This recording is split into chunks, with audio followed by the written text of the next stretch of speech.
Olá, queridos alunos, queridas alunas, sejam todos muito bem-vindos à nossa aula de hoje. Eu sou a professora Marilaine e hoje nós vamos estudar a aula 23 de Língua Portuguesa para o 8º ano. Antes de nós iniciarmos a nossa aula, eu peço que você tenha em mãos o seu caderno de Língua Portuguesa, um lápis, uma caneta e uma borracha, caso seja necessário fazer algumas anotações. O assunto da nossa aula de hoje será a ambiguidade, também conhecida como polissemia. Vamos ver do que é que trata este assunto. Os nossos objetivos para a aula de hoje são conhecer esse fenômeno linguístico chamado de polissemia e contextualizar palavras polissêmicas para evitar a ambiguidade, né? E você deve estar agora se perguntando, mas o que é isso? Então vamos lá, vamos à aula de hoje. Primeiro vamos olhar essa tirinha, né, que eu trouxe aqui para iniciar, para contextualizar essa aula. Só falta encaixar esse parafuso. Filho, vai buscar a porca? E lá foi o filho, né? Vamos, Rosinha, é só por um instante. Né? O que é que o menino entendeu? Que o pai queria a porca, a porquinha, né? O bichinho. Mas, na verdade, o pai queria a porca que junta com o parafuso, né? Então, ele acabou entendendo errado. Por que ele entendeu errado? Porque essa palavra é uma palavra polissêmica, é uma palavra de duplo sentido. Então, a gente já pode associar a palavra ambiguidade ou polissemia ao duplo sentido. É quando a gente pega uma palavra, uma frase, né, e a gente pensa assim, mas o que será que está querendo dizer? É isso ou é isso? Né? Porque pode ser ou uma coisa ou outra. Então, aqui ocorreu um erro, né? Um erro na comunicação. Claro que isso é uma forma, né, bem humorada da gente começar a abordar o assunto, né? Muito bem. Então, a polissemia, ela é um fenômeno linguístico caracterizado pelo quê, gente? Pela existência de um termo, né, uma palavra que vai apresentar mais de um significado, né? Então, por exemplo, ali a palavra língua, né? A palavra língua, ela significa tanto um órgão do nosso corpo, né, que fica ali dentro da boca, como ela pode significar também um idioma, né, uma língua falada. Então, de acordo com o contexto em que ela vai ser empregada, ela vai adquirir ou um significado ou outro, né? Se essas palavras elas não forem bem contextualizadas, elas vão gerar uma dúvida, né? Então, é o que a gente chama de ambiguidade, certo? Então, essas palavras polissêmicas, ela pode gerar uma certa ambiguidade, ou seja, um duplo sentido no enunciado. E aí você fica em dúvida. Nós vamos ver agora no próximo slide mais um exemplo de palavra polissêmica que acabou gerando essa ambiguidade. Olha lá então, né? Nós temos mais uma tirinha aqui. Vem do pôr do sol. Quanto quer pelo pôr do sol? Vendo o pôr do sol. Não está à venda. Eu estou vendo o pôr do sol. Aproveite para ver também. Então, o que acontece aqui? Qual é a palavra que gerou essa ambiguidade? É a palavra vendo. Vendo pode ser do verbo vender, mas também pode ser do verbo ver, né? Então, ao usar esse vendo, eu estou vendo, eu estou olhando algo. É isso que ele quer dizer, que ele está olhando o pôr do sol e não que ele está vendendo o pôr do sol. Então, é uma palavra que gera, né, essa ambiguidade, essa duplicidade de sentidos. Vamos a outros exemplos de polissemia, agora dentro das frases. Então, olha lá. Tenho um gato de estimação chamado Astrogildo. Então, nesse contexto, o gato é um animal, né? Um bicho. Veja a segunda frase. Acho o Cauã Raymond um gato, mas há quem discorde de mim. Agora eu apliquei a palavra gato com o sentido de homem bonito, homem atraente, ele é um gato. Então a palavra gato, ela é uma palavra polissêmica, né? Porque ela pode adquirir essa duplicidade de sentidos e ser esclarecida dentro de um contexto, né? Então, pela aplicação na frase, você vai ter o conhecimento ali, né, do que significa dentro daquele contexto aquela frase. Vamos ver o segundo exemplo. Estava com tanta fome que queimei a língua com a sopa quente. Aqui dentro deste contexto, a língua é um órgão que fica dentro da nossa boca. Já no segundo exemplo, a língua é viva e está em constante transformação. Nós estamos aplicando a palavra língua como um idioma. Veja que no segundo exemplo não cabe o primeiro significado. Se eu estou dizendo que a língua é viva e está em constante transformação, é lógico que eu não estou me referindo ao órgão que fica dentro da minha boca, e sim ao idioma, a língua que se fala, certo? Precisamos entender qual é o nosso papel em tudo isso. Papel, dentro deste contexto, significa função. Então, precisamos entender qual a nossa função em tudo isso. E também temos o outro significado. Depois de ler a carta, colocou o papel sobre a mesa e chorou. Nesse sentido, papel, né? Aquela folha onde se escreve, certo? Então, palavra polissêmica, né? Bruna não sabia a resposta, então chutou. Chutou dentro deste contexto como o significado de arriscou, tentou adivinhar a resposta, né? Deu um chute, arriscou. E o segundo exemplo, quando ela chutou, eu soube que o gol era certo. Agora sim, o chutou dentro do seu significado de dar um chute numa bola, né? Então, a gente aplica a palavra de acordo com o contexto que ela tem, né? A mesma coisa vai acontecer, por exemplo, né, com palavras que fazem muito parte do nosso dia a dia. Então, eu tenho lá a manga, por exemplo, né? Uma palavra polissêmica, a palavra manga.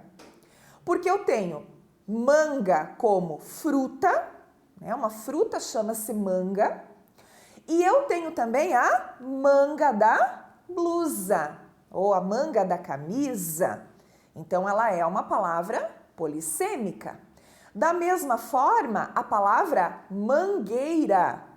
Mangueira, eu posso, né, denominar para a árvore que dá a manga, é uma mangueira.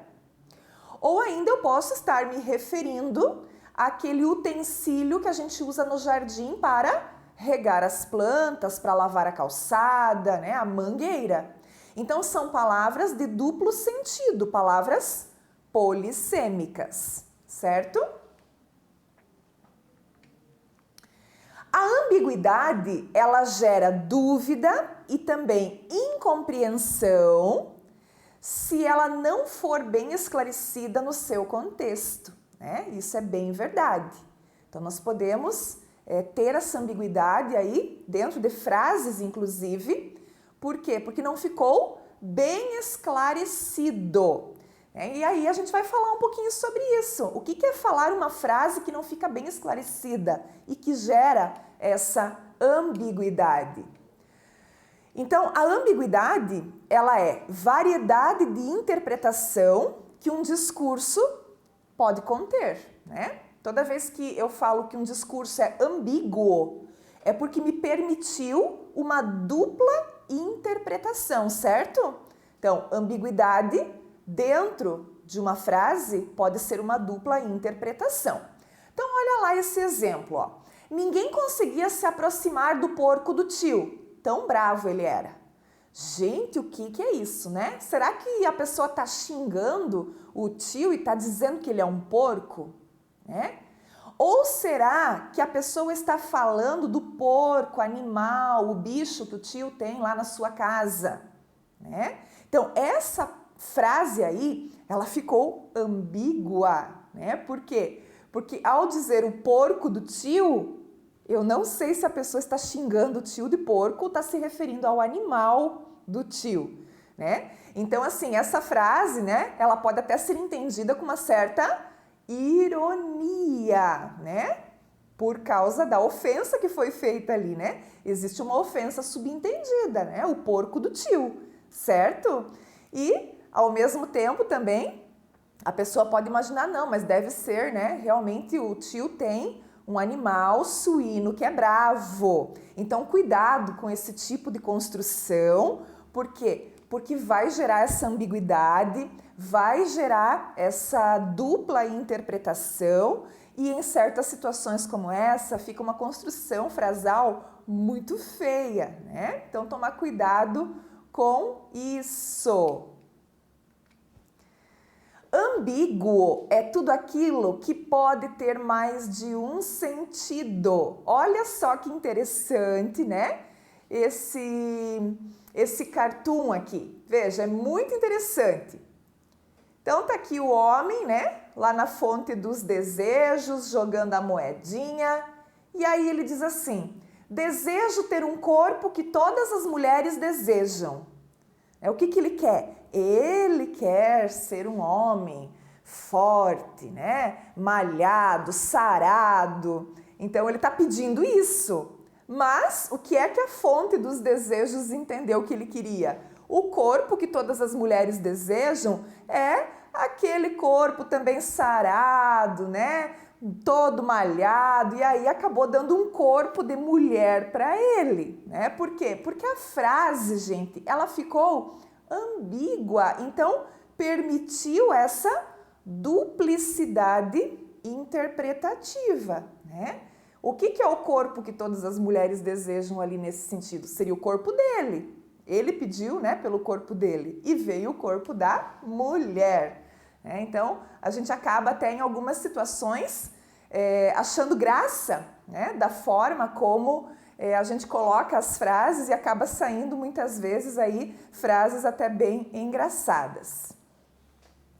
Ambiguidade lexical, né? O que vem a ser essa ambiguidade lexical? Então, é quando uma determinada palavra, ela pode assumir mais de um significado, como acontece com a polissemia.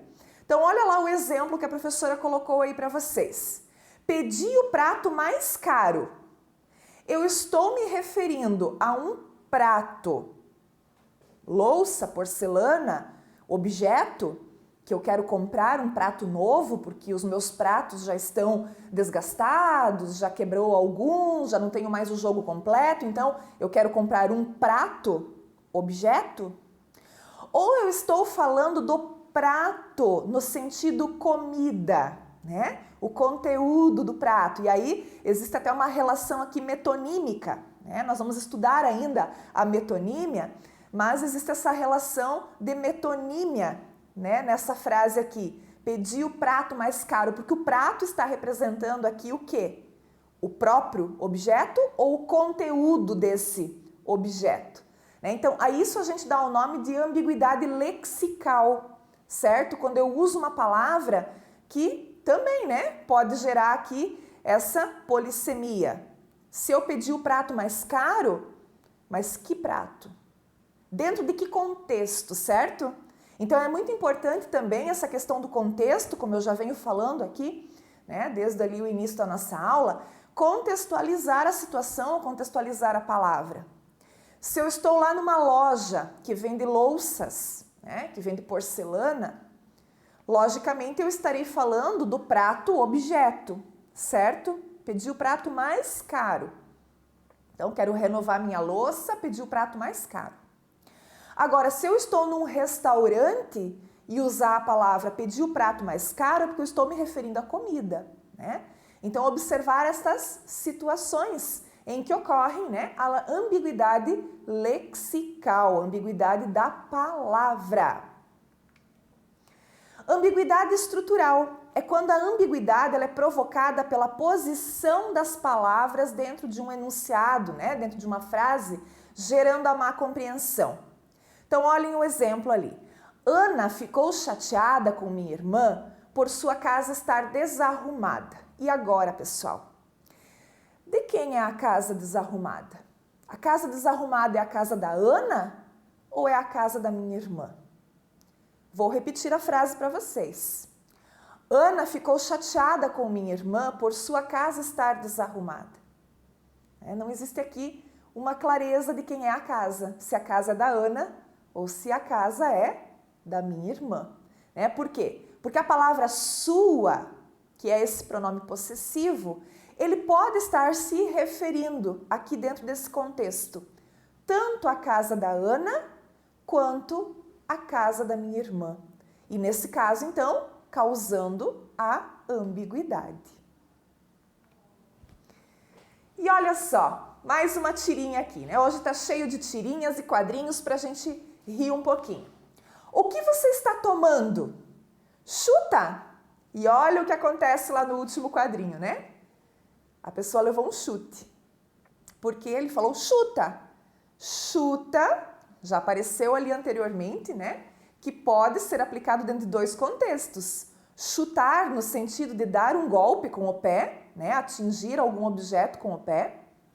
Ou ainda, arriscar uma resposta. Nesse caso aqui, dentro desse contexto, quando esse amiguinho aqui da camisetinha verde falou chuta, era para que o outro tentasse adivinhar, arriscasse uma resposta e não para que ele desse um chute no copo, né? Então, olha só como as palavras precisam ser bem contextualizadas para evitar algumas confusões. Muito bem, pessoal. Então, nossa aula de ambiguidade e polissemia vai ficando por aqui. Obrigada por sua atenção. Eu peço que vocês façam os exercícios propostos para essa aula de hoje. Vai ter bastante frase lá para você analisar, né? Essa questão da ambiguidade, do duplo sentido, para que você desfaça algumas ambiguidades, certo? Então, até mais e nos vemos na próxima aula. Tchau!